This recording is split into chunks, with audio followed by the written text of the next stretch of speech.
رات کی تاریکی ہر سو پھیلی ہوئی تھی۔ وقت بیتا جا رہا تھا، رات کا فسو ہر طرف پھیلتا جا رہا تھا۔ حویلی کے تمام مکین خواب خرگوش کے مزے لے رہے تھے، اپنے کمروں میں پرسکون نیند سو رہے تھے، مگر حویلی میں دو نفوس ایسے تھے جو جاگ رہے تھے، جو مناسب وقت کی طاق میں تھے۔ ان میں سے ایک ماہم تھی اور ایک شاہ زین خان زادہ۔ ماہم کب سے شاہ زین پر نظریں گاڑ کر بیٹھی تھی۔ عصر کے وقت سے جب شاہ زین گھر آیا تھا اور جب ماہم کو اس کے پروگرام کے بارے میں خبر ملی تھی، تب سے وہ چوکنا ہو گئی تھی۔ اتفاق سے وہ اس وقت شاہ زین کے کمرے کے پاس سے گزر رہی تھی جب اسے اپنے دوست کے ساتھ بات کرتے ہوئے سنا۔ ہاں یار، آج رات کو بابا جان کے سونے کے بعد میں تم لوگوں کے ساتھ مری کے لیے لازمی نکلوں گا۔ تم جانتے ہو کہ آج کل بابا جان مجھے بغیر سیکیورٹی کے حویلی سے باہر نہیں نکلنے دیتے۔ ہماری دشمنی بھی تو ہر طرف پھیلی ہوئی ہے۔ بابا جان کو میری جان کی بہت پرواہ ہے، محبت بھی تو بہت کرتے ہیں مجھ سے، تبھی تو ان کے سونے کا انتظار کر رہا ہوں، ورنہ میرا بس چلے تو ابھی آ جاؤں۔ شاہ زین نے اسے اپنے پورے پروگرام سے آگاہ کر دیا تھا، یہ جانے بغیر کہ ماہم دروازے کے باہر کان لگا کر کھڑی ہوئی تھی، اور یہ سب سن کر ماہم کے ذہن میں وہ آئیڈیا آیا تھا۔ وہ تو ہمیشہ سے اس حویلی میں قید رہی تھی، وہ کیا حویلی کی ساری لڑکیاں جیسے کسی قیدی جیسی زندگی گزارنے پر مجبور تھیں، اور یہ ان سب لڑکیوں کا مشترکہ خیال تھا۔ ان کے خیال میں حویلی سے باہر کی دنیا بہت حسین تھی، دلکش تھی، رنگوں سے پر تھی، جبکہ رنگ اور خوشیاں تو حویلی میں بھی تھے، مگر لڑکیوں کو آزادی محض حویلی میں گھومنے پھرنے کی حد تک تھی۔ حویلی کی کسی بھی لڑکی کو باہر نکلنے کی اجازت نہیں تھی، انہیں تمام سہولیات یہیں پر میسر تھیں، مگر اس کے باوجود بھی وہ تتلیوں کی مانند اڑنا پھرنا چاہتی تھیں۔ باقی لڑکیاں تو پھر قناعت پسند تھیں، مگر ماہم کسی کے کہنے سننے میں نہیں تھی۔ بچپن ہی سے وہ اپنے ماحول سے شاکی تھی، اسے یہ سب بالکل بھی اچھا نہیں لگتا تھا۔ بھلا یہ بھی کوئی زندگی ہوئی، صبح سے لے کر شام تک اسی حویلی میں گزار دو۔ اسے رشک آتا تھا شاہ زین پر، وہ بھی تو اسی حویلی کا مکین تھا، مگر وہ کس قدر آزادی سے حویلی سے باہر گھومتا پھرتا رہتا تھا، کتنے کتنے دن تک حویلی سے باہر رہتا تھا، گو کہ اب بابا جان نے اس پر بھی سختی کرنی شروع کر دی تھی۔ کچھ دن پہلے 2 سے 3 بار کسی نے شاہ زین پر حملہ کیا تھا، اور خوش قسمتی سے وہ صاف بچ نکلا تھا۔ اس سب سے بابا جان بہت زیادہ خوفزدہ ہو گئے تھے، انہوں نے شاہ زین پر سختی کرنی شروع کر دی تھی، وہ ملازموں کے بغیر گھر سے باہر نہیں نکل سکتا تھا، اور آج جب ماہم نے اسے بات کرتے سنا تو اس نے سوچا کہ وہ اس طرح سے شاہ زین کے ساتھ حویلی سے نکل کر باہر جا سکتی ہے، وہ دیکھ سکتی ہے کہ باہر کی دنیا کیسی ہے۔ سب کے سونے کے بعد وہ چھپتے چھپاتے شاہ زین کی گاڑی کے پاس آئی تھی، اس کی ڈگی کھول کر وہ اس میں بیٹھ گئی تھی۔ اسے دل ہی دل میں ڈر بھی لگ رہا تھا کہ کہیں کسی کو پتہ نہ چل جائے، مگر دل دل میں یہ سوچ کر مطمئن بھی تھی کہ یہ گاڑی اس کا تایا زاد ہی تو چلا رہا تھا، اس کی موجودگی میں ماہم کو کس بات کی فکر۔ جب گاڑی سٹارٹ ہونے کی آواز آئی تو ماہم کے کان کھڑے ہو گئے تھے، اور دل بے ترتیبی سے دھڑکنے لگا تھا، جوں جوں گاڑی ہچکولے لے کر آگے بڑھتی جا رہی تھی۔ اس کے ساتھ ساتھ ماہم کا سانس بھی اتھل پتھل ہوتا جا رہا تھا۔ پہلی بار وہ اپنے گاؤں کی حدود سے نکل کر باہر آئی تھی، وہ بھی یوں چوروں کی طرح چوری چھپے۔ وہ جس کی گاڑی میں تھی وہ تو اس کی موجودگی کے بارے میں بے خبر تھا، حویلی میں بھی کوئی اس کی بے وقوفی کے بارے میں نہیں جانتا تھا، اور یہ بھی نہیں جانتی تھی کہ جب خان اسے دیکھے گا تو وہ کیسے رد عمل کا اظہار کرے گا، وہ اس پر غصہ کرے گا، ڈانٹے گا، یا پھر فوراً واپس چھوڑ آئے گا۔ مگر وہ یہ سب نہیں سوچنا چاہتی تھی، اس کا ذہن آنے والے خوشگن خیالوں میں کھویا ہوا تھا۔ وہ بھی دنیا کو اپنی نگاہوں سے دیکھے گی، گھومے گی پھرے گی۔ گاڑی اونچے نیچے راستوں سے آگے بڑھ رہی تھی، وہ بھی اس کے ساتھ ادھر ادھر گرتی پڑ رہی تھی۔ ایک بار تو اس کا سر بھی ٹکرایا، درد کی ایک لہر اسے اپنے وجود میں دوڑتے ہوئے محسوس ہونے لگی تھی، اور اب اسے ڈر بھی لگنے لگا تھا، نہ جانے یہ سفر کتنی دیر تک جاری رہے گا، اور کب وہ گاؤں کی حدود سے باہر نکلیں گے۔ اب 2 گھنٹے بیت گئے تھے مسلسل سفر کرتے ہوئے، اور پھر جب گاڑی ایک جگہ پر رکی تو تب ماہم کی جان میں جان آئی تھی۔ اس نے سکا سانس لیا تھا اور پھر تھوڑی دیر کے بعد گاڑی پھر سے چلنے لگی تھی، مگر اب گاڑی ایک ہموار سڑک پر رواں دواں تھی۔ یوں اب اس کا سفر آرام سے طے ہو رہا تھا۔ کئی بار اس کا دل چاہا کہ وہ خان کو اپنی موجودگی کا احساس دلائے یا اسے بتائے کہ میں تمہارے ساتھ سفر کر رہی ہوں، مجھے اپنے ساتھ آگے سوار کر لو، مگر نہیں۔ ابھی ابھی تو وہ لوگ گاؤں کی حدود سے نکلے تھے، اور اگر ابھی وہ خان کو بتا دیتی تو وہ اس کی موجودگی سے خائف ہو کر یقیناً ابھی اسے حویلی واپس بھجوا دیتا۔ ماہم ابھی ایسی بے وقوفی نہیں کرنا چاہتی تھی۔ وہ اپنی موجودگی سے خان کو آخری لمحے تک بے خبر رکھنا چاہتی تھی، تاکہ جب تک خان کو اس کی موجودگی کا علم ہو تب تک بہت دیر ہو جائے اور وہ اسے واپس لے کر جانے کے بارے میں سوچ نہ سکے۔ اب خان نے ایک ریسٹورنٹ کے قریب گاڑی روک دی تھی۔ اس کا کچھ کھانے کو دل چاہ رہا تھا۔ آج اس کا موڈ بہت خوشگوار تھا۔ کتنے دنوں کے بعد تو وہ گھومنے پھرنے کے لیے اپنے دوستوں کے ساتھ مری جا رہا تھا۔ ان کے ساتھ شکار کرنے کے لیے اس سے آگے جانے کا بھی ارادہ تھا۔ مری کی ٹھنڈی فضائیں اسے ہمیشہ ہی بہت اچھی لگتی تھیں، اسے اپنی جانب کھینچتی تھیں۔ ایک عجیب سا سفسوں اس پر طاری ہو جاتا تھا۔ اس وقت بھی وہ آنے والے لمحات کا سوچ کر خوش ہو رہا تھا۔ وہ نہیں جانتا تھا کہ کیسی مصیبت اس کا انتظار کر رہی ہے۔ کافی دیر تک جب گاڑی ایک جگہ پر رکی رہی تو ماہم نے سوچا کہ اب مجھے گاڑی سے اتر کر نیچے آ جانا چاہیے۔ اتنا تو اسے بھی اندازہ ہو گیا تھا کہ وہ لوگ اپنے گاؤں کی حدود سے بہت دور تک نکل آئے ہیں۔ اب اسے بھوک بھی محسوس ہو رہی تھی اور پیاس کی شدت کا بھی احساس ہو رہا تھا۔ کتنی دیر تک وہ یوں گاڑی میں چھپ کر بیٹھ سکتی تھی؟ آخر اسے باہر نکلنا تھا اور شاہزین کو اس کے بارے میں پتہ تو چلنا ہی تھا۔ کافی دیر تک جب گاڑی ایک ہی جگہ پر رکی رہی تو ماہم ڈگی کھول کر نیچے آ گئی تھی۔ ہر طرف اندھیرا پھیلا ہوا تھا۔ وہاں پر ایک چھوٹا سا ریسٹورنٹ بنا ہوا تھا جس سے روشنی چھن چھن کر باہر آ رہی تھی۔ ماہم حیرت بھری نظروں سے اس ریسٹورنٹ کو دیکھ رہی تھی۔ زندگی میں پہلی بار یوں کھلے آسمان تلے آ کر کھڑی ہو گئی تھی۔ اسے ڈر کا احساس بھی ہو رہا تھا اور ایسا محسوس ہو رہا تھا جیسے اس دنیا میں وہ اکیلی رہ گئی ہو۔ اب وہ آہستگی سے قدم اٹھاتے ہوئے اسی ریسٹورنٹ کی جانب بڑھنے لگی تھی۔ اسے اندازہ ہو گیا تھا کہ یقیناً شاہزین خان اسی ریسٹورنٹ کے اندر ہی موجود ہوگا۔ اکا دکا لوگ نظر آ رہے تھے۔ اسے باہر دروازے سے ہی شاہزین ایک طرف بیٹھا دکھائی دینے لگا تھا جو موبائل پر مصروف تھا۔ ماہم کا دل ایک بار زور سے دھڑک کر خوف بھی محسوس کر رہا تھا۔ نہ جانے شاہزین اسے دیکھ کر کیسے رد عمل کا اظہار کرے گا۔ ایک پل کو اس نے سوچا کہ وہ دوبارہ سے گاڑی میں جا کر چھپ جائے، مگر نہیں، وہ اب دوبارہ اس قید خانے میں نہیں جا سکتی تھی۔ اسے ایسا لگ رہا تھا کہ اگر دوبارہ اس ڈگی میں گئی تو اس کا سانس بند ہو جائے گا۔ شاہزین کا سامنا کرنا ہی تھا۔ ایک بار اگر وہ ڈانٹ دیتا تو ماہم کا ڈر بھی زائل ہو جاتا اور بات کی بعد میں دیکھی جا سکتی تھی۔ یوں بھی شاہزین کا غصہ خان بابا جیسا نہیں تھا جن کے غصے اور جلال سے در و دیوار کانپ جاتے تھے۔ شاہزین نے ذرا کی ذرا نظر اٹھا کر ماہم کی طرف دیکھا، دوبارہ نظر جھکا لی، مگر یہ کیا؟ ایک دم اس کے ذہن میں جیسے الارم بجا تھا۔ اس کے پیچھے کھڑی لڑکی اس کی حویلی میں رہنے والی ماہم جیسی کیوں تھی؟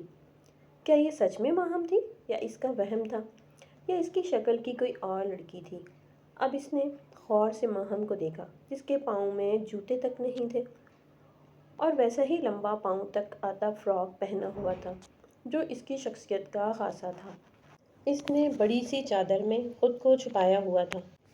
آدھے سے زیادہ چہرہ نمایاں ہو رہا تھا۔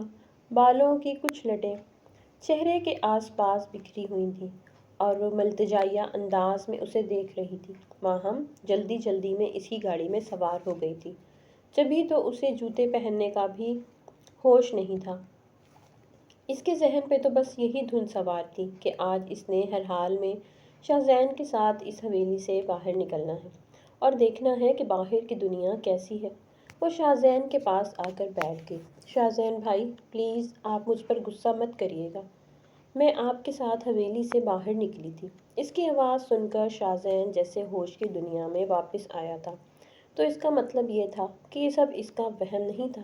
یہ حقیقت تھی، ماہم اس کے سامنے موجود تھی اور وہ رات کے اندھیرے میں چھپ کر اس کے ساتھ حویلی سے باہر نکلی تھی۔ شاہ زین کا تو دماغ ہی گھوم گیا۔ تمہارا دماغ درست ہے ماہم؟ یہ کیا حرکت کی ہے تم نے؟ ایسے کون کرتا ہے بھلا؟ اب ماہم رو دینے کو تھی۔ شاہ زین کا غصہ وہ پہلی بار دیکھ رہی تھی۔ اس کا غصے سے برا حال تھا۔ اسے لگ رہا تھا اس کے چہرے کی رگیں تن گئی تھیں، آنکھیں سرخ انگارہ ہو رہی تھیں۔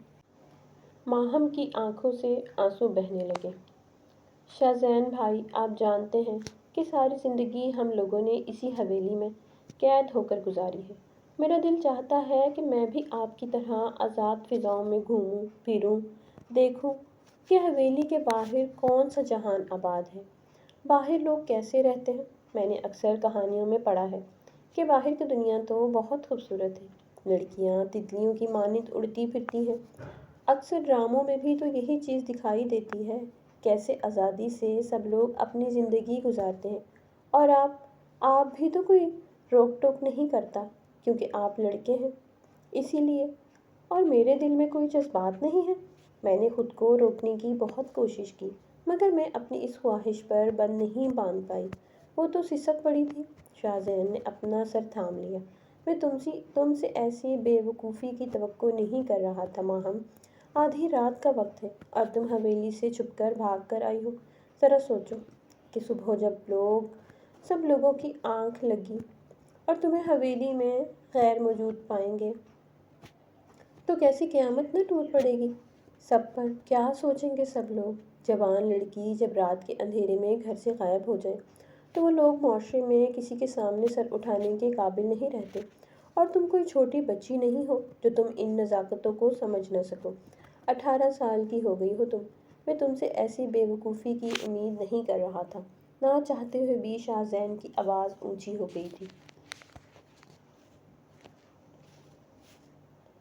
اور ماہم خوف سے تھر تھر کانپنے لگی تھی۔ آنسو اس کی آنکھوں سے لڑکتے ہوئے گالوں سے چھو کر نیچے گر رہے تھے۔ تبھی شاہ زین کے موبائل کی گھنٹی بج اٹھی تھی۔ لو، وہی ہوا جس کا ڈر تھا۔ وہ سخت تنبیہ نظروں سے ماہم کو گھورتے ہوئے بولا، تمہاری آواز نہ نکلے منہ سے۔ اور ماہم نے یوں لب سی لیے تھے جیسے اگر اس نے ایک لفظ بھی کہا تو شاہ زین اس کی جان لے لے گا۔ جی بابا سائیں۔ موبائل آن کر کے وہ ماہم کی طرف دیکھتے ہوئے بولا، میں اصل میں کچھ دوستوں کے ساتھ گھومنے کے لیے نکلا ہوں۔ اچانک سے ارادہ بن گیا۔ آپ کو ڈسٹرب کرنا میں نے مناسب نہیں سمجھا بابا جان۔ آپ فکر مت کریں، میں اپنا پورا خیال رکھوں گا۔ بابا جان، میرے دوست میرے ساتھ موجود ہیں جو میرا خیال بھی رکھ رہے ہیں، اور میری حفاظت کرنے کے لیے میرے پاس سیکیورٹی بھی موجود ہے۔ آپ بالکل فکر نہ کریں، کچھ بھی نہیں ہوگا مجھے۔ فون بند کر کے وہ ایک بار پھر سے ماہم کو گھورتے ہوئے بولا۔ اس کا مطلب تھا کہ بابا سائیں کو پوری بات معلوم نہیں تھی۔ انہیں ابھی تک صرف شاہ زین کی غیر موجودگی کا علم ہوا تھا۔ ماہم کے بارے میں وہ ابھی تک بے خبر تھے، یعنی کہ ابھی تک وہ قیامت حویلی میں نہیں پہنچی تھی۔ کیا کہہ رہے تھے خان بابا؟ ماہم نے ڈرتے ڈرتے گویا ہوئی تھی۔ تمہیں اگر بابا سائیں کی اتنی ہی فکر ہوتی تو تم یہ حرکت نہ کرتی۔ اب کی بار وہ شرمندہ ہو گئی۔ بابا سائیں کو ابھی تک تمہارے بارے میں معلوم نہیں ہوا کہ تم حویلی میں نہیں ہو، اور جب انہیں معلوم ہوگا تو جانتی ہو کیا ہوگا۔ اب تو ماہم کو بھی گڑبڑ کا احساس ہو رہا تھا۔ اتنی باریکی سے تو اس نے حالات کا نہیں سوچا تھا، اور نہ ہی آنے والے حالات کا جائزہ لیا تھا۔ وہ تو محض اپنی مستی میں گم تھی، اور گھومنے پھرنے کے شوق میں وہ گھر سے باہر نکل آئی تھی۔ اسے یہی تھا کہ شاہ زین اس سے تھوڑا بہت ڈانٹے گا، غصہ کرے گا، اور پھر اسے اپنے ساتھ لے کر چلنے پر رضامند ہو جائے گا، اور گھر آ کر وہ بابا سائیں کو بتا دے گا کہ اسے اپنے ساتھ لے کر گیا ہے۔ مگر شاہ زین کا تو غصہ اترنے کا نام ہی نہیں لے رہا تھا۔ اچھا تو پھر آپ مجھے واپس لے چلیں، ماہم بھیگی ہوئی آواز میں بولی۔ تو شاہ زین کا پارا چڑھ گیا تھا۔ کیا کہا؟ واپس لے چلوں؟ ابھی تو یہ ممکن ہی نہیں ہے۔ اگر میں ابھی تمہیں واپس لے کر گیا تو جب تک میں تمہیں لے کر حویلی پہنچوں گا تو سب لوگ جاگ چکے ہوں گے، اور سب لوگوں کو اندازہ ہو جائے گا کہ تم پوری رات میرے ساتھ رہی ہو۔ اس بات پر ماہم کی نظریں جھک گئی تھیں۔ اس سے بہتر یہی ہے کہ میں تمہیں اپنے ساتھ مری ہی لے کر جاؤں، اور جب میں 2-3 دن کے بعد واپس جاؤں گا تو میں سب کو بتا دوں گا کہ تم چھپ کر میری گاڑی میں سوار ہوئی تھی۔ میری اس میں کوئی رضامندی شامل نہیں تھی اور نہ ہی میں تمہارے بارے میں جانتا تھا۔ اس وقت شاہزین اسے بالکل کسی جلاد کی مانند لگا تھا جو کیسے اس پر حکم چلا رہا تھا۔ اس کے جذبات کو، احساسات کو سمجھنے کے بجائے وہ اپنے آپ کو ان سب چیزوں سے بے نیاز ظاہر کرنے کی کوشش کر رہا تھا۔ اسے ماہم پر اتنا بھی رحم نہیں آیا کہ وہ اسے جوتے ہی دلا دے۔ ٹینشن کے مارے شاہزین کی بھوک مر چکی تھی۔ پھر چائے پینے کے بعد وہ دونوں وہاں سے نکل آئے تھے۔ ماہم اسی طرح ننگے پاؤں چلتے ہوئے گاڑی میں آ کر بیٹھ گئی تھی۔ اب وہ شاہزین کے ساتھ آگے سوار تھی۔ گو کہ مری کا راستہ آدھا رہتا تھا، مگر شاہزین نے گاڑی کی اسپیڈ اتنی تیز کر رکھی تھی کہ اس نے وہ فاصلہ آدھے گھنٹے میں طے کر لیا تھا، اور یوں تیز گاڑی چلانے سے ماہم پوری طرح سے خوفزدہ ہو رہی تھی۔ وہ اسے یہ بھی نہیں کہہ سکتی تھی کہ گاڑی ایسے نہ چلائیں۔ وہ اتنے غصے میں تھا کہ وہ اسے مخاطب کرنے کی جرات نہیں کر سکتی تھی۔ شاہزین کو دیکھ کر اسے لگ رہا تھا جیسے ماہم کا سارا غصہ وہ اپنی گاڑی پر ہی اتار رہا ہو۔ اب وہ ماہم کو لے کر ہوٹل میں پہنچ گیا تھا۔ ہوٹل اس نے پہلے سے ہی بک کروا رکھا تھا، مگر یہاں پر تو اس نے اپنے دوستوں کے ساتھ رکنا تھا۔ اب کرے تو کیا کرے؟ ماہم کو یہاں پر کیسے ٹھہرا سکتا تھا؟ ماہم تو اس پر کسی مصیبت کی طرح نازل ہو گئی تھی۔ اس کا کوئی نہ کوئی بندوبست تو کرنا تھا۔ جو بھی تھا وہ اس کے خاندان کی عزت تھی۔ اگر کوئی ایری گہری لڑکی ہوتی تو وہ اس کی پرواہ نہ کرتا، اپنے راستے پر ہو لیتا، مگر یہ خاندان کی عزت تھی اور اسے ہر حال میں خاندان کی عزت کا پاس رکھنا تھا۔ بار بار ماہم کی بے وقوفی پر اسے تاؤ بھی آ رہا تھا۔ ساتھ ہی ایک ہوٹل میں کمرہ اس نے ماہم کے لیے بک کروایا تھا۔ چلتے چلتے اس کی نظر ماہم کے پیروں پر پڑی۔ اس کے ننگے روئی کے گالوں جیسے پاؤں سردی سے ٹٹر رہے تھے۔ ماہم کو بالکل بھی اندازہ نہیں تھا کہ مری میں اس قدر ٹھنڈ ہوگی۔ وہ اپنے معمول کے لباس میں تھی۔ اس نے تو جلدی میں پاؤں میں جوتے بھی نہیں پہنے تھے۔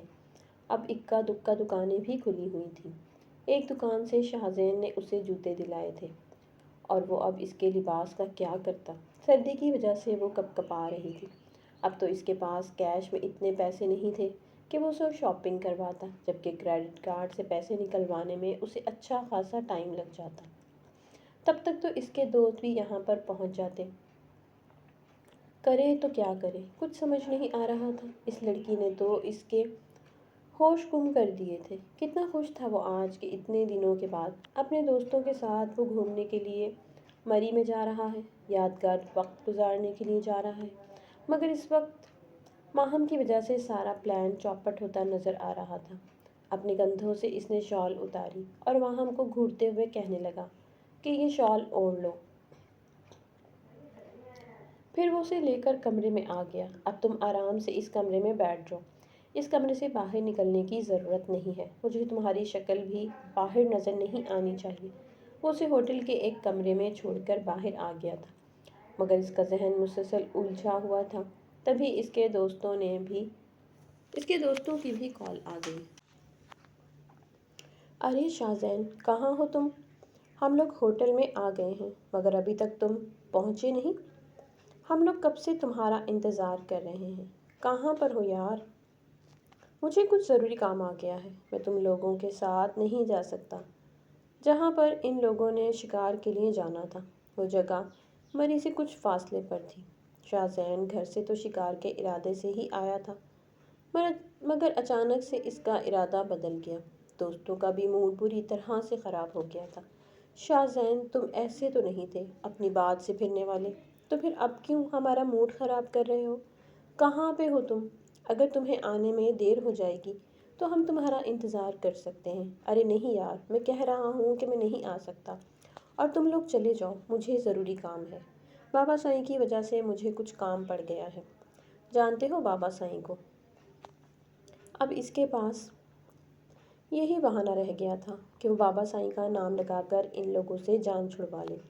اس کے علاوہ وہ اور کر بھی کیا سکتا تھا؟ ایک بار پھر سے شدت سے اسے ماہم پر غصہ آیا تھا۔ وہ ایک جگہ پر بیٹھ گیا تھا۔ اب سوچ رہا تھا کہ آگے کرے تو کیا کرے۔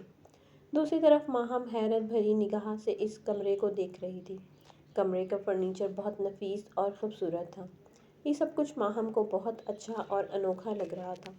وہ ایک ایک چیز کو حیرانگی سے دیکھ رہی تھی، گو کہ ان کی حویلی میں بھی ایک سے بڑھ کر ایک شے قیمتی تھی، مگر وہ سب زیادہ تر بابا سائیں کی پسند سے ہی سامان آتا تھا، جبکہ یہاں پر جو فرنیچر تھا وہ بدلتے تقاضوں کے عین مطابق تھا۔ ماہم کو چاہیے تو تھا کہ وہ رات بھر کی جاگی ہوئی ہے اپنی نیند پوری کر لیتی، مگر اس کے بے چین طبیعت کو اس کمرے میں بھی قرار نہیں آ رہا تھا۔ کافی دیر گزر گئی تھی۔ اس نے سوچا کہ شاہ زین تو یہاں سے چلا گیا ہوگا، کیوں نہ میں کمرے سے باہر نکل کر گھوم پھر کر دیکھ لوں، یہ جگہ کتنی خوبصورت ہے۔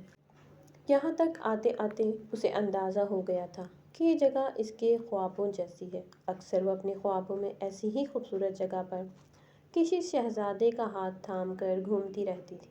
اس کا جی للچانے لگا تھا کہ وہ ایک بار پھر سے اس کمرے سے باہر نکل کر جائے اور ان آزاد فضاؤں میں سانس لے سکے۔ محتاط نظروں سے وہ ادھر ادھر دیکھتے ہوئے کمرے سے باہر نکل کر آ گئی تھی، اور پھر باہر آ کر وہ مال روڈ پر گھومنے لگی۔ اس کے پاس لوگوں کی بھیڑ تھی۔ زندگی میں پہلی بار وہ اتنے اجنبی چہروں کے درمیان موجود تھی۔ اسے گھبراہٹ کا احساس ہو رہا تھا، مگر پھر آہستہ آہستہ اس نے اپنی گھبراہٹ پر قابو پا لیا تھا۔ اسے یہ سب اچھا لگنے لگا تھا، اتنا خوبصورت، بالکل اپنے خواب جیسا۔ وہ خواب کی کیفیت میں ہی گھومتی جا رہی تھی اور بہت آگے نکل آئی تھی، تبھی شاہ زین کی اس پر نظر پڑی۔ دور سے اسے ایسا محسوس ہوا جیسے وہ لڑکی کوئی اور نہیں بلکہ ماہم ہے، کیونکہ اس کے کندھوں پر شاہ زین کی ہی شال تھی۔ وہ بے خود انداز میں چلتی جا رہی تھی، ایسے لگ رہا تھا جیسے کسی کھوئے ہوئے دیس کی شہزادی اس روئے زمین پر آ گئی ہو، اپنی دنیا کا راستہ بھول چکی ہو، ہر ایک چیز کو اجنبی نظروں سے دیکھ رہی ہو۔ غصے کی ایک لہر اس کے پورے وجود میں پھر سے دوڑ گئی تھی۔ شاہ زین کو ایسا محسوس ہوا جیسے اس کے آس پاس جو لڑکے موجود تھے وہ اسی کا پیچھا کر رہے تھے۔ دور سے ہی اسے محسوس ہو گیا تھا جیسے وہ اسے گندی نظروں سے دیکھ رہے تھے۔ وہ ایک جھٹکے سے اپنی جگہ سے اٹھ کھڑا ہوا تھا۔ اپنے خاندان کی ایک لڑکی کی اتنی جرأت دیکھ کر وہ آگ بگولا ہو گیا تھا۔ تیز تیز قدم اٹھاتے ہوئے وہ ماہم کے قریب آ کر پہنچا تھا۔ ماہم نے ایک دم شاہ زین کو اپنے سامنے دیکھا تو اس کے چہرے کا رنگ بدل گیا۔ وہ خوفزدہ نظروں سے اسے دیکھنے لگی۔ شاہ زین بھائی، میں یوں ہی گھومنے کے لیے باہر آ گئی تھی۔ شاہ زین نے اس کا بازو دبوچا اور سختی سے اسے پکڑ کر اسی کمرے میں لے کر آ گیا تھا۔ تمہیں جب میں نے منع کیا تھا کہ تم اس کمرے سے باہر نہیں نکلو گی تو تمہیں میری بات کی سمجھ نہیں آئی تھی؟ کیا کہہ کر گیا تھا میں تمہیں؟ وہ ایک بار پھر سے درستگی سے اس سے پوچھ رہا تھا۔ ماہم کے پاس اس کی بات کا کوئی جواب نہیں تھا۔ خاموشی سے وہ صوفے پر ٹک کر بیٹھ گئی تھی، ہراساں نظروں سے اسے دیکھے جا رہی تھی۔ شاہ زین کا بس نہیں چل رہا تھا وہ اسے کچا چبا جائے۔ اب وہ بھی ایک طرف بیٹھ گیا تھا، سر اس نے دونوں ہاتھوں میں تھاما ہوا تھا۔ سوچ رہا تھا کرے تو کیا کرے، کہاں جائے۔ باہر نکل کر جاتا تو پھر ماہم کمرے سے باہر نکل کر چلی جاتی، اور اگر اسے کچھ ہو جاتا تو وہ اسے چھوڑ کر دوستوں کے ساتھ بھی نہیں جا سکتا تھا۔ کیسے وہ اس بے وقوف لڑکی کو اکیلا اس کمرے میں چھوڑ کر چلا جاتا، اور کمرے میں رہنا بھی مناسب نہیں تھا۔ کافی سارا وقت یوں ہی بیت گیا۔ اسے بھوک بھی ستا رہی تھی۔ اب کی بار ماہم خاموشی سے ایک جگہ پر بیٹھ چکی تھی۔ اس کے چہرے کے تاثرات سے اس کے جذبات اور احساسات کا اندازہ لگانا مشکل تھا۔ اب اسے احساس ہوا تھا کہ جب سے وہ لوگ گھر سے نکلے ہیں ان لوگوں نے کچھ بھی نہیں کھایا۔ ماہم بھی بھوک کی بہت کچی تھی۔ صبح ہوتے ہی وہ ناشتے کا شور مچا دیتی تھی، جبکہ شاہ زین کا حال بھی کچھ ایسا ہی تھا۔ اس نے کھانا آرڈر کیا۔ اس کی آنکھیں بھی نیند سے بوجھل ہو رہی تھیں۔ وہ بستر پر دراز ہو گیا تھا، نیند پر قابو پانے کی کوشش کر رہا تھا، مگر ایک تو سفر لمبا کرنے کی وجہ سے وہ تھک چکا تھا، اور نیند پوری نہ ہونے کی وجہ سے بھی اس پر تھکاوٹ تھی۔ وہ بیڈ پر دراز ہو گیا۔ جب ویٹر کھانا لے کر کمرے میں آیا تو اس نے اپنی آنکھیں کھولنے کی کوشش کی، مگر نیند اس پر بری طرح سے حاوی ہو گئی تھی۔ ذہن تاریکیوں میں ڈوبتا جا رہا تھا۔ ماہم کو اپنی غلطی کا شدت سے احساس بھی ہو رہا تھا۔ اس میں اتنی جرأت نہیں تھی کہ وہ شاہ زین جیسے غصہ اور باروک مرد کو اٹھا کر کہتی کہ مجھے گھر واپس لے کر چلو، یا پھر اس کمرے سے باہر نکلو، کمرے میں میرا دم گھٹ رہا ہے۔ ایسا کہنے کی جرأت تو وہ خواب میں بھی نہیں کر سکتی تھی۔ اور یوں بھی یہ سب کچھ تو اسی کی مرضی کے مطابق ہوا تھا، وہ یہی تو چاہتی تھی۔ اب وہ اس سب میں شاہزین کو کیسے قصوروار قرار دے سکتی تھی؟ ویٹر آرڈر لے کر اندر آ گیا تھا۔ ناشتہ دیکھ کر ماہم کی بھوک بھی بری طرح سے چمک اٹھی تھی۔ کمرے میں اسے کوئی ٹیبل دکھائی نہیں آ رہی تھی، تبھی وہ ٹرے اٹھا کر بیڈ کے اوپر بیٹھ گئی تھی، اور یوں بھی پورا بیڈ خالی ہی تو تھا۔ شاہزین ایک طرف سو رہا تھا، ماہم بھی ایک کونے میں سمٹ کر بیٹھ کر کھانا کھانے لگی تھی۔ اس کا ذہن بھی مختلف سوچوں کے تانے بانے بن رہا تھا کہ آنے والا وقت اسے کیا رنگ دکھانے والا ہے۔ تھوڑی ہی دیر گزری تھی جب اسے ایک گرجدار باروب آواز سنائی دی تھی۔ اب تو وہ جی جان سے کانپ کر رہ گئی تھی۔ یہ آواز کسی اور کی نہیں بلکہ خان بابا کی تھی۔ خان بابا یہاں مری میں کیا کر رہے تھے؟ ماہم اس بات سے بے خبر تھی کہ یہ ہوٹل خان بابا کے دوست کا تھا۔ خان بابا بھی یہاں پر اکثر آتے رہتے تھے۔ جب بھی وہ آتے تھے تو ان کا قیام اسی ہوٹل میں ہوتا تھا۔ یہ لوگ ان کے اعتبار کے تھے، اور یہی وجہ تھی کہ شاہزین ماہم کو اسی ہوٹل میں لے کر آیا تھا، کیونکہ اسے اس بات کا یقین تھا کہ یہاں پر ماہم حفاظت سے رہے گی۔ مگر خان بابا بھی یہاں پر پہنچ جائیں گے، اس بارے میں تو شاہزین بھی بے خبر تھا، اور یوں بھی وہ بہت پریشان تھا۔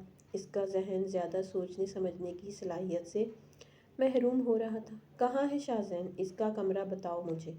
ماہم کو سمجھ نہیں آ رہی تھی وہ کیا کرے۔ وہ کمرے سے نکل کر بھاگ جائے، اگر بھاگ کر جائے گی بھی تو کہاں پر؟ اگر وہ کھو گئی تو؟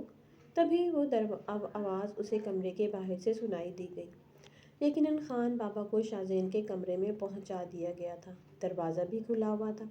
اب خان بابا کمرے میں آ گئے تھے۔ سامنے کا منظر دیکھ کر ان کے پاؤں کے نیچے سے زمین نکل گئی تھی۔ شاہزین بیڈ پر سو رہا تھا، اور بیڈ پر ہی ایک طرف ماہم بیٹھ کر ناشتہ کر رہی تھی۔ ماہم یہاں کیسے؟ وہ حیرت زدہ سے اسے دیکھتے رہ گئے تھے۔ وہ تو یہ سمجھ رہے تھے کہ ماہم ساری لڑکیوں کے ساتھ حویلی میں موجود ہے۔ شاہزین ہمیشہ کی طرح انہیں چکمہ دے کر گھومنے پھرنے کے لیے باہر آ گیا ہے۔ 2 بار تو اس پر حملہ ہو چکا تھا، تبھی تو وہ غصے میں تھے کہ شاہزین ایک بار پھر سے انہیں بتائے بغیر آ گیا۔ اگر ایک بار پھر سے اس پر حملہ ہو گیا تو؟ یہی وجہ تھی کہ خود اس کا پیچھا کرتے ہوئے یہاں تک آ گئے تھے۔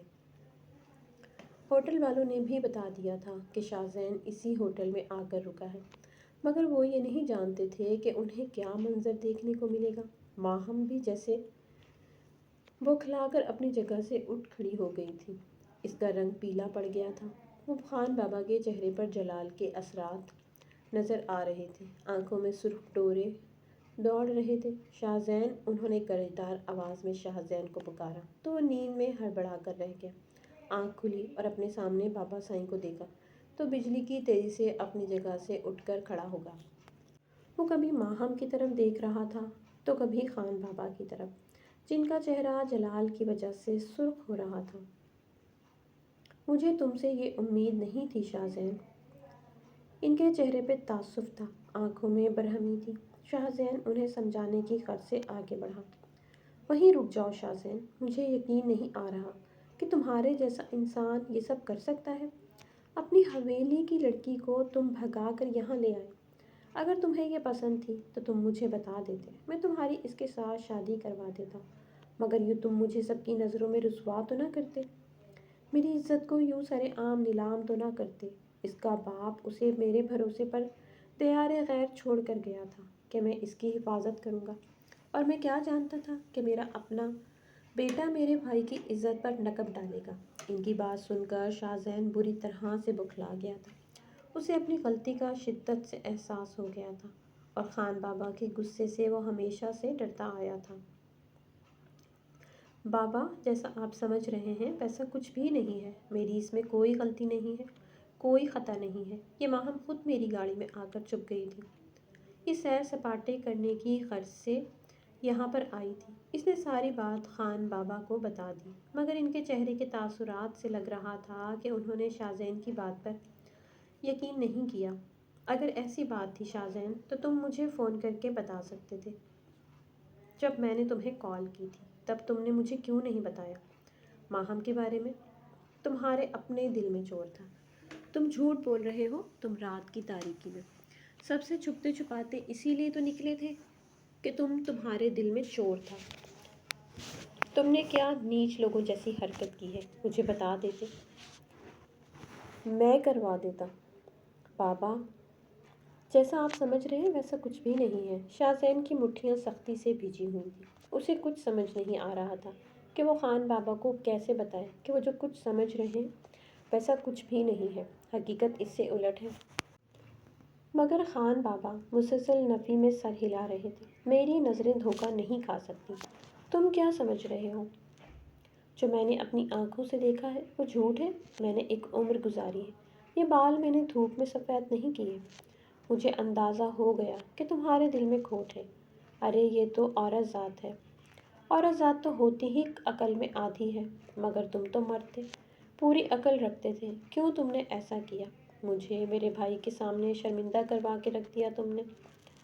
جو کرنا تھا شہزین وہ کر دیا، اور اب جو ہوگا میں کروں گا، اور اب تم میرے کسی فیصلے میں نہیں بولو گے، کیونکہ اب تم کچھ بھی بولنے کا اختیار کھو چکے ہو۔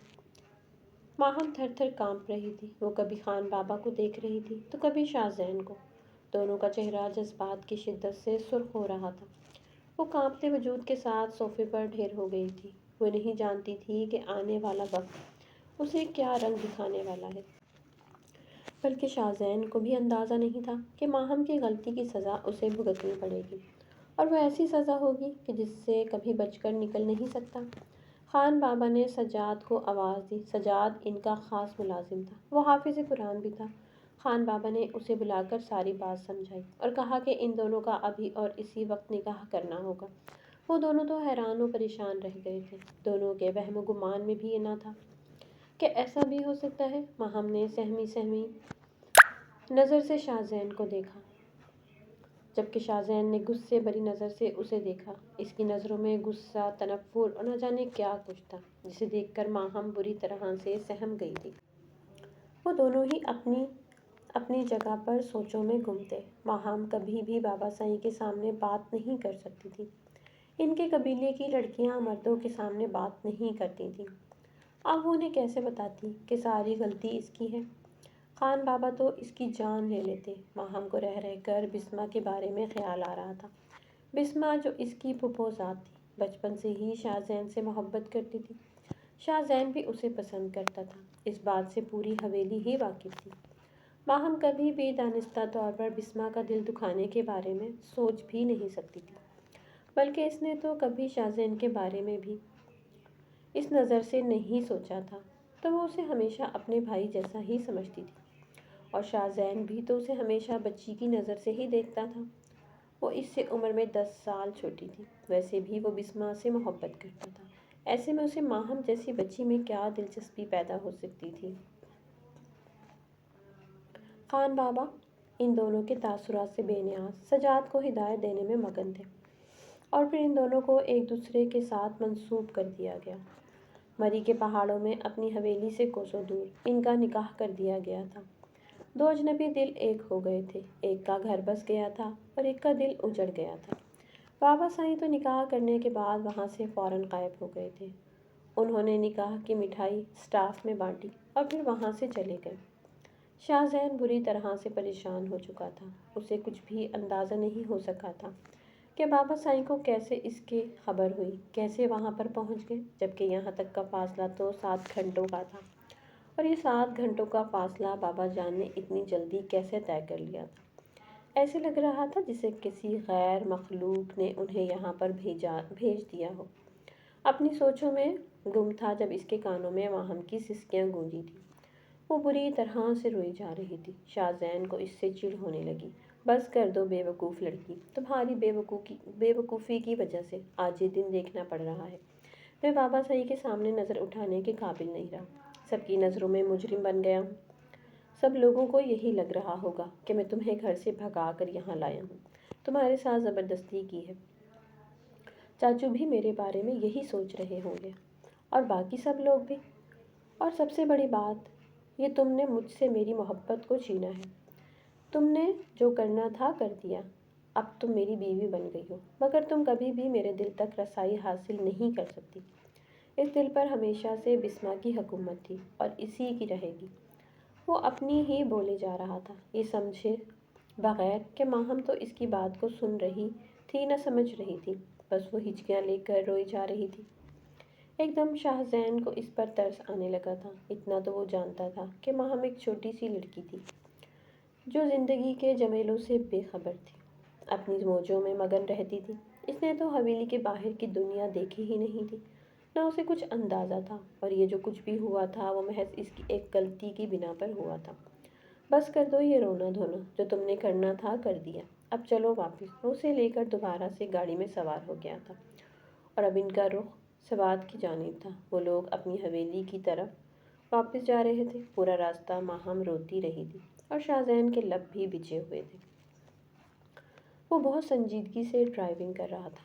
ماہم کو سمجھ نہیں آ رہی تھی کہ وہ بسمہ کا سامنا کیسے کرے گی۔ وہ تو کبھی بھی ان کا دل نہیں اجاڑنا چاہتی تھی، مگر جو کچھ ہو گیا تھا اس کے بعد کیا ہی کیا جا سکتا۔ سب کچھ پہلے جیسا ہو جائے گا۔ اسے تو یہ بھی سمجھ نہیں آ رہی تھی کہ شاہ زین اس کے ساتھ کیا سلوک کرے گا، اس کی آنے والی زندگی کیسے گزرے گی۔ شاہ زین تو بسمہ سے محبت کرتا تھا، اور اب وہ کیا ماہم کو ویسی محبت دے پائے گا؟ کیا اسے اپنی بیوی تسلیم کرے گا؟ کتنی ہی سوچیں تھیں جو اسے اپنے گھیرے میں لیے ہوئی تھیں۔ اور اس کی اماں سائیں، وہ کیا سلوک کریں گی؟ باقی سب لوگ، وہ کیسے سامنا کرے گی سب کا؟ کیسے سب کے سوالوں کے جوابات دے گی؟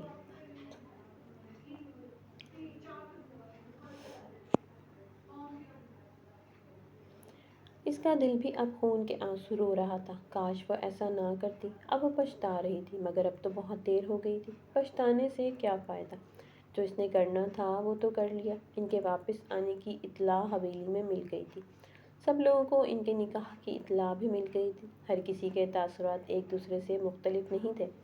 شاہ زین اور ماہم اور ان کی ہوٹل میں موجودگی، وہ بھی رات کے اس وقت، کیسے وہ سب لوگوں کی نظروں میں دھول جھونک کر وہاں چلے گئے، اور کیوں سب لوگ ہی بسمہ اور شاہ زین کی پسندیدگی سے واقف تھے۔ جلد ہی ان دونوں کی شادی بھی ہونے والی تھی، تو پھر یہ سب کیا تھا؟ اگر شاہ زین ماہم کو پسند کرتا تھا، اسے شادی کرنا چاہتا تھا، تو اس نے بسمہ کو خواب کیوں دکھائے تھے؟ کسی کو کچھ سمجھ نہیں آ رہا تھا کہ کیا ہو رہا ہے، مگر خان بابا کا حکم تھا کہ حویلی کو صاف ستھرا کیا جائے، حویلی کو سجایا جائے۔ وہ اس نکاح کا جشن منانا چاہتے تھے۔ ان کے حکم کے مطابق حویلی کو صاف ستھرا کیا جا رہا تھا، حویلی کو سجایا جا رہا تھا۔ حویلی میں ہر طرف خوشیاں ناچ رہی تھیں، سوائے بسمہ کے کمرے کے۔ وہ اپنے بستر پر اوندھے منہ لیٹی ہوئی تھی،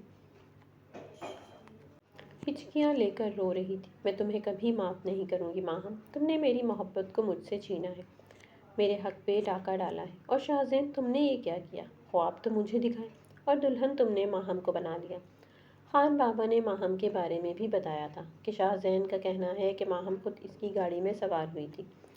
وہ باہر کی دنیا دیکھنا چاہتی تھی، اور بسمہ کو یقین تھا کہ شاہ زین جھوٹ نہیں بول رہا، شاہ زین سچ کہہ رہا ہے۔ ماہم ایسے ہی تو تھی، بے وقوف سی لڑکی، انجام سے بے خبر۔ یقیناً وہ دنیا دیکھنے کی خواہش میں گھر سے نکل گئی ہوگی۔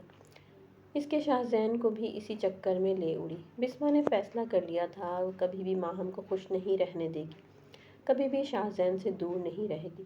اتنا سے اسے اندازہ تھا کہ خان بابا اصولوں کے بہت سخت ہیں، وہ ان روایت کو کبھی نہیں توڑیں گے۔ کبھی بھی اسے اب شاہ زین حاصل نہیں ہو سکتا، مگر جو چیز اسے حاصل نہیں ہو سکتی تھی، وہ ماہم بھی اس سے محروم رہنے والی تھی۔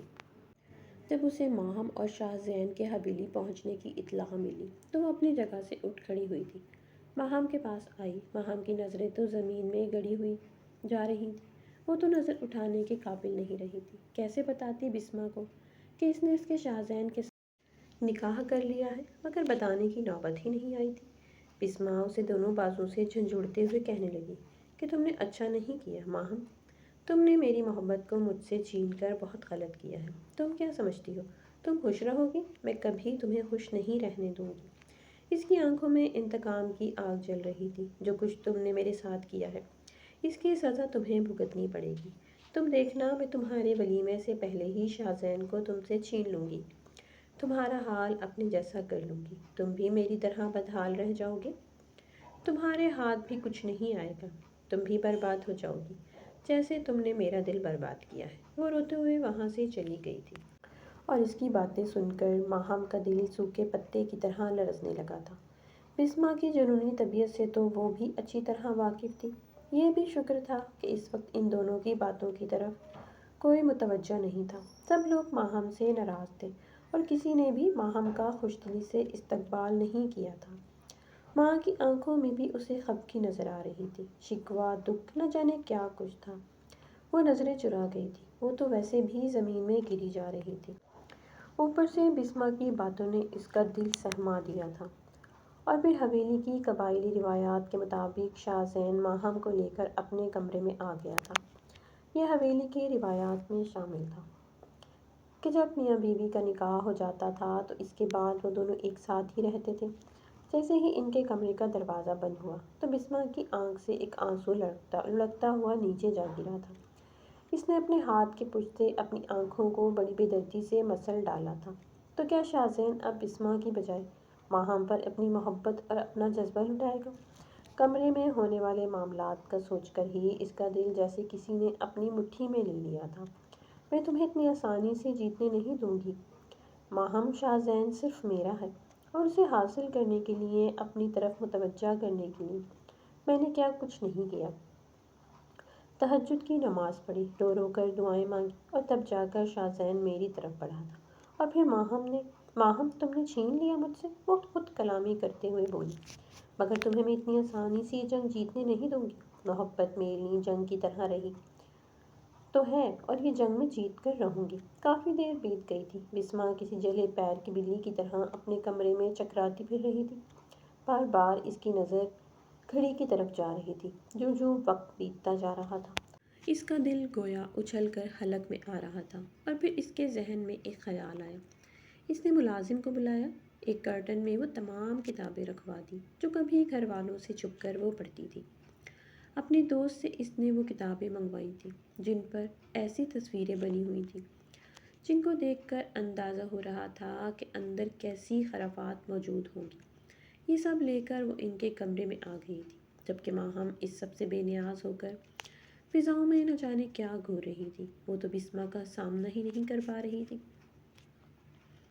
اور بسمہ نے اس کے لیے کیسی چال چلی تھی، ماہم اس بارے میں بے خبر تھی۔ تبھی شاہ زین کی چنگاڑتی ہوئی آواز اس کے کانوں میں گونجی تھی۔ ملازم وہ کرٹن رکھ کر وہاں سے چلا گیا تھا، جبکہ بسمہ تماشا دیکھنے کے لیے وہیں رک گئی تھی۔ یہ خرافات تم پڑھتی رہی ہو؟ تبھی تمہارے ذہن میں یہ سب موجود تھا؟ اس کی آواز پر ماہم ہوش کی دنیا میں واپس آئی۔ اب جو ناولز پہ نظر پڑی تو بری طرح سے گھبرا گئی تھی۔ نظریں شرم سے زمین پر جھک گئی تھیں۔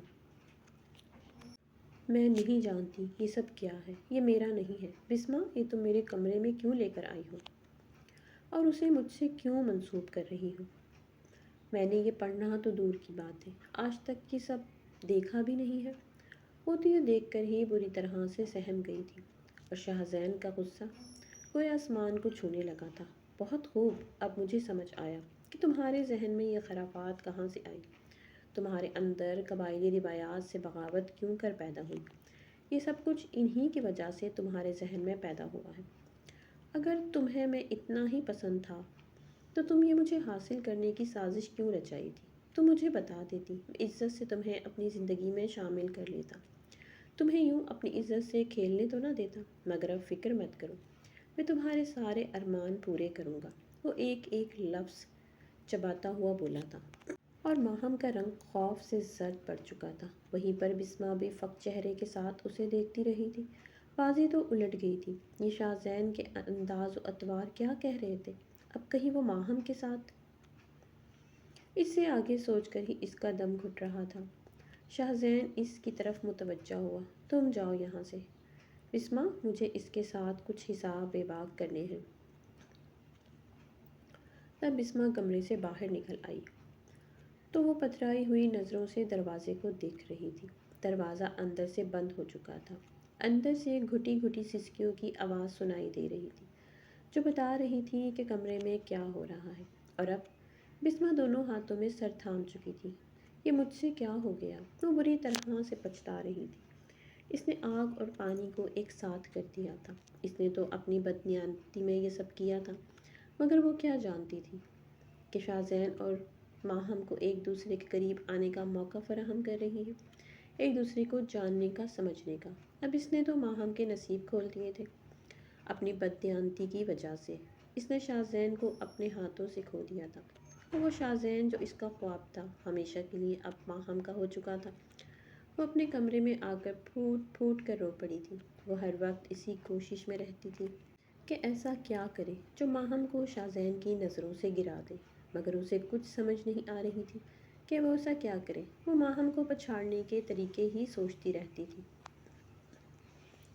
انہی دنوں حویلی میں ایک مہمان آ کر رہائش پذیر ہوا تھا۔ وہ خان بابا کے دوست کا بیٹا تھا جو چند دن وہاں رہنے کے لیے آیا تھا۔ تب بسمہ کے ذہن میں ایک خیال آیا کہ کیوں نہ وہ کچھ ایسا کرے جس سے ماہم شاہزین کی نظروں سے بری طرح گر جائے اور وہ اس کی شکل بھی دیکھنا گوارا نہ کرے، بلکہ وہ اب شاہزین کے ساتھ ساتھ ماہم کو سب لوگوں کی نظروں سے گرانے کا فیصلہ کر چکی تھی۔ اس نے ماہم کے ساتھ اچھے طریقے سے بات کرنا شروع کر دی تھی۔ ماہم بھی اس کے اچھے رویے کو دیکھ کر اس سے محبت سے پیش آنے لگی تھی۔ وہ یہ نہیں جانتی تھی کہ بسمہ کے دل میں کیا چل رہا ہے، وہ اس کے خلاف کیسی کیسی سازشیں رچا رہی ہے۔ مہمان خانہ حویلی کے پچھلی طرف تھا، جہاں پر ایک باغ بھی تھا۔ ماہم زیادہ تر اس باغ میں جھولا جھولتی رہتی تھی۔ اب جب سے شاہزین کے ساتھ اس کی شادی ہوئی تھی، تب سے وہ زیادہ تر وقت اسی باغ میں اکیلے ہی گزارنے لگی تھی۔ گو کہ بڑی اماں نے اسے منع بھی کیا تھا کہ مہمان خانے میں ایک لڑکا رکا ہوا ہے، ایسے میں تم لوگوں کا وہاں پر جانا مناسب نہیں ہے، مگر وہ ماہم ہی کیا جو کسی کی سن لے۔ وہ اسی جھولے پر ہی بیٹھی رہتی تھی اور بسمہ نے اس لڑکے کی نظروں میں ماہم کے لیے دلچسپی بھانپ لی تھی۔ وہ لڑکا اس بات سے بے خبر تھا کہ ماہم کی شاہزین کے ساتھ شادی ہو چکی ہے اور اس کی معصومیت اور خوبصورتی سے بری طرح سے گھائل ہو چکا تھا۔ تب بسمہ نے ماہم کی طرف سے اسے ایک خط لکھا جس میں اس سے محبت کا اظہار کیا تھا اور اسے بتایا تھا کہ وہ آج رات کو اس سے ملنا چاہتی ہے۔ تب بسمہ نے یہ سوچا کہ کیوں نہ وہ ماہم کو کسی طریقے سے نیند کی گولیاں کسی چیز میں ملا کر دے دے اور پھر اسے وہ اس کمرے تک پہنچا دے۔ اس کے بعد پوری حویلی میں یہ شور مچا دے کہ ماہم بد کردار لڑکی ہے جو اس لڑکے کے ساتھ مہمان خانے میں قابل اعتراض حالت میں موجود تھی، کیونکہ شاہزین بھی کچھ دنوں سے شہر میں گیا ہوا تھا۔ اس کی غیر موجودگی میں یہ کام کرنا بسمہ کو بہت مناسب لگ رہا تھا اور ماہم پر کوئی بھی الزام لگا سکتی تھی کہ شوہر کی چند دنوں کی دوری کی وجہ سے وہ بہک گئی۔ اس کے ہونٹوں پر مسکراہٹ کھلی جا رہی تھی۔ پھر اگلے ہی دن اس نے اس منصوبے پر عمل کرنے کا سوچ لیا تھا۔ آج اس نے ماہم کی طرف سے خط لکھا تھا جس میں اپنی محبت کا اظہار کیا اور ملاقات کرنے کے بارے میں بھی لکھا تھا۔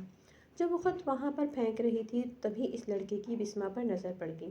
وہ حیران پریشان رہ گیا کہ بسمہ نے ایسی حرکت کیوں کی۔ اسے کسی گڑبڑ کا احساس ہو گیا تھا اور ماہم کو دیکھ کر بھی اندازہ ہو گیا تھا کہ وہ ایسی ویسی لڑکی نہیں ہے جو حویلی والوں سے چھپ کر اس سے ملاقاتیں کر رہی ہے۔ وہ جانتا تھا کہ حویلی کی روایات اور اقتدار ایسی نہیں ہے۔ بسمہ اسے محض پھنسانے کے لیے ایسا کہہ رہی تھی، یا شاید بسمہ خود اسے پسند کرتی تھی، نام ماہم کا لگا رہی تھی۔ اس نے خاموشی سے وہ خط سنبھال کے رکھ لیا تھا۔ وہ بسمہ کی اگلی کارروائی کا انتظار کرنے لگا تھا۔ پھر اس دن جب ماہم اٹھ کر باغ کی طرف آنے لگی تو بسمہ جو کب سے اسی پر نظر گاڑے ہوئی تھی جوس کا گلاس لے کر اس کی طرف آنے لگی تاکہ اسے جوس پلا کر وہ اس کمرے تک پہنچا سکے، مگر اس سے پہلے ہی ماہم تیورا کر زمین پر گر گئی تھی۔ پچھلے کچھ دنوں سے اس کی طبیعت عجیب سی معلوم ہو رہی تھی۔ ہر وقت وہ تھکی تھکی سی نظر آتی تھی۔ بسمہ اسے دیکھ کر گھبرا گئی۔ اگر بسمہ کے بس میں ہوتا تو وہ شاید وہ ماہم کو اس طرح سے اٹھا کر اس کمرے تک پہنچا دیتی۔ ماہم نے تو اس کا سارا کام آسان کر دیا تھا، مگر وہاں پر ملازم موجود تھے، انہوں نے شور مچا دیا اور باقی سب لوگ بھی جاگ گئے تھے اور پھر ماہم کو اٹھا کر ڈاکٹر کے پاس لے گئے۔ پھر وہی ہوا جس کا بسمہ کو ڈر تھا۔ ڈاکٹر نے بتایا کہ ماہم ماں بننے والی ہے اور حویلی میں نیا وارث آنے والا ہے۔ جس نے یہ بات سنی وہ خوشی سے کھل اٹھا۔ سب لوگوں نے ماہم سے اپنی ناراضگی بھی یہ خوشخبری سن کر بھلا دی تھی، جبکہ بسمہ کا مارے صدمے کے برا حال ہو گیا تھا۔ وہ جتنا ان دونوں کو دور کرنے کی کوشش کر رہی تھی، تقدیر ان دونوں کو ایک دوسرے کے قریب لا رہی تھی۔ اس دوران شاہزین بھی واپس آ گیا تھا، اسے بھی یہ خوشخبری معلوم ہو گئی تھی۔ وہ اب تو ماہم کے آگے پیچھے پھرتا رہتا، اس کا خیال کرتا ہوا نہ تھکتا۔ اس کے لہجے میں، انداز میں ماہم کے لیے جو نفرت اور بیزاری نظر آتی تھی، اس کا تو کہیں سایہ تک نظر نہیں آیا تھا، بلکہ وہ اس سے بہت محبت کرنے لگا تھا۔ اس نے ماہم کو ہتھیلی کا چھالا بنا کے رکھ لیا تھا۔ بسما کو اب وہ نظر اٹھا کر بھی نہیں دیکھتا تھا، اور وہ مہمان لڑکا اسے بھی معلوم ہو گیا تھا کہ ماہم شاہزین کی بیوی ہے۔ اس نے خاموشی سے اپنے قدم پیچھے ہٹا لیے تھے، مگر اس نے یہ سب کچھ شاہزین کو بتانا ضروری سمجھا، تاکہ دوبارہ کہیں بسما ماہم کو کسی اور سازش میں پھنسانے کی کوشش نہ کرے۔ وہ ماہم کو اس زہریلی لڑکی سے بچانا چاہتا تھا۔ شاہزین نے یہ سب سنا، پھر لب بھینچ لیے تھے۔ وہ کبھی سوچ بھی نہیں سکتا تھا کہ اس حویلی میں رہنے والی سادہ سی لڑکی اتنی سازشی بھی ہو سکتی ہے۔ پہلے ماہم نے اسے حیران کر دیا تھا، اور اب بسما کی وجہ سے وہ سچ مچ میں پریشان ہو گیا تھا۔ تبھی تو اس نے ایک ملازمہ کو ماہم کی دیکھ بھال پر مامور کر دیا تھا، جو ہر وقت اس کے آس پاس موجود رہتی تھی۔ اس نے باتوں ہی باتوں میں ماہم کو بھی اس بات پر خبردار کر دیا کہ وہ بسما سے دور رہے، ایسا نہ ہو کہ وہ اسے یا اس کے ہونے والے بچے کو نقصان پہنچا دے۔ ماہم کو بھی اندازہ ہو گیا تھا کہ بسما اسے پسند نہیں کرتی، کیونکہ اب بسما اس سے اپنی نفرت کو چھپا نہیں سکتی تھی۔ کھلے عام اسے کہتی تھی کہ تم نے اچھا نہیں کیا، میری محبت کو مجھ سے چھین کر تم بھی کبھی خوش نہیں رہ پاؤ گی۔ تب ماہم آنسو پیتی رہ جاتی کہ جو کچھ بھی ہوا تھا ایک غلطی کی بنیاد پر ہی تو ہوا تھا۔ اس نے جان بوجھ کر تو ایسا کچھ بھی کرنے کی کوشش نہیں کی تھی، اور اگر اس کی تقدیر میں شاہزین خان لکھا تھا تو اسے مل گیا تھا۔ یہ تو رب کے فیصلے تھے۔ ماہم کو تو اندازہ نہیں تھا کہ اس کی غلطی کی وجہ سے شاہزین اسے حاصل ہو جائے گا۔ شروع میں تو وہ شاہزین سے خفا رہی، ناراض بھی تھی، مگر آہستہ آہستہ اس کی محبت دل میں گھر کرنے لگی تھی، اور اب تو وہ دونوں ہی ایک دوسرے کو بہت چاہنے لگے تھے۔ وہ دن بھی آ گیا تھا جس کا سب لوگوں کو شدت سے انتظار تھا۔ ماہم نے ایک پیارے سے بیٹے کو جنم دیا تھا۔ حویلی میں وارث آ گیا تھا۔ حویلی میں ہر طرف خوشیاں گونج رہی تھیں۔ سب لوگ ہی خوش تھے سوائے بسما کے۔ ڈرائنگ روم میں خوشیوں کے قہقہوں بھری آواز سنائی دے رہی تھی، اور وہ سیڑھیاں چڑھتے اپنے کمرے میں جا رہی تھی۔ وہ بہت زیادہ افسردہ تھی، دکھی تھی۔ کتنا کچھ کیا تھا اس نے ماہم کو شاہزین سے دور کرنے کے لیے، اس کی نظروں سے گرانے کے لیے، مگر ہر بار ماہم کامیاب ٹھہری تھی۔ وہ اس کے دل میں شان سے براجمان ہو گئی تھی کہ شاہزین نے بسما کی طرف دیکھنا بھی چھوڑ دیا تھا۔ یوں بھی جب اسے معلوم ہوا تھا کہ بسما اسے بے عزت کرنے کے لیے اس حد تک گرنے والی تھی، تب سے وہ بسما سے نفرت کرنے لگا تھا، اور آج بسما کے لیے آیا ہوا پرپوزل زیر غور تھا۔ سب لوگ اپنی اپنی رائے دے رہے تھے کہ یہ رشتہ مناسب ہے۔ کبھی امید تھی کہ اس پرپوزل کو ہاں کر دی جائے گی۔ بسما سے پوچھنے کا کسی کو بھی خیال نہیں آیا تھا، کیونکہ حویلی کی روایات کے مطابق بڑے جو بھی فیصلہ کرتے تھے، اولاد کو اس کے آگے سر جھکانا ہی پڑتا تھا۔ اب بسما نے بھی پھر اس فیصلے کے آگے سر جھکا دیا تھا۔ جب اس کے نام پر اسلم کے ہاتھ کی مہندی لگائی جا رہی تھی، تب اسے اس بات کا بھی احساس ہو گیا تھا کہ آپ کی تقدیر میں وہی انسان شامل ہو سکتا ہے جس کا نام آپ کے رب نے آپ کے ساتھ لکھ دیا ہو، اور جو تقدیر میں شامل ہو اسے کوئی دور نہیں کر سکتا۔ کوئی کتنی ہی سازشیں کر لے، کوئی آپ کا نصیب نہیں چھین سکتا۔ اب وہ خالی ہاتھ رہ گئی تھی، اور وہ دلہن بن کر ایک ایسے شخص کی زندگی میں شامل ہو رہی تھی جو اس کے لیے قطعی اجنبی تھا۔ نہ جانے وہ اسے اپنے دل میں جگہ دے سکتی تھی یا یوں ہی تہی دامن رہ جانے والی تھی۔